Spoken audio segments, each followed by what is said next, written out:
So another Andy B 2-minute video. Now, a few weeks ago, I was sitting in the church and just in front of me was a dad with a little baby. The baby was maybe 6 months old.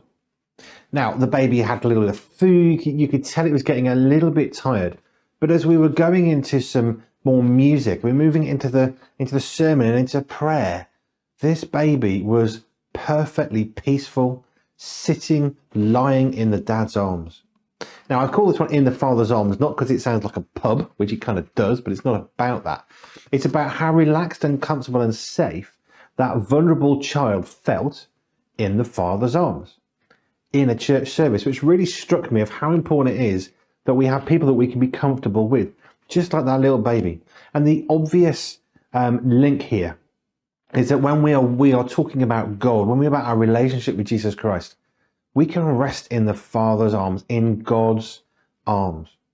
There's a lovely piece of scripture in the Psalms, and it talks about how his wings, so to speak, speaking metaphorically, they create a shadow for us. So we're shielded from the sun, we're shielded from danger. Now that doesn't mean to say as Christians we don't have problems in our life, but it means that we can actually rest securely under God's arms, under his outstretched wings in this metaphor. Do you feel safe in the Father's arms? Maybe you haven't had a great relationship with fathers or men in your life generally.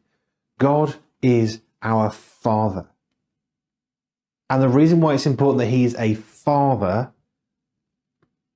is because of what the Father represents. In our own households, if our boys fall down, I can comfort them, especially when they're little. And they might have a cut on their arm or their elbow, their knee, whatever. And I could comfort them, but I couldn't comfort them like Joe did.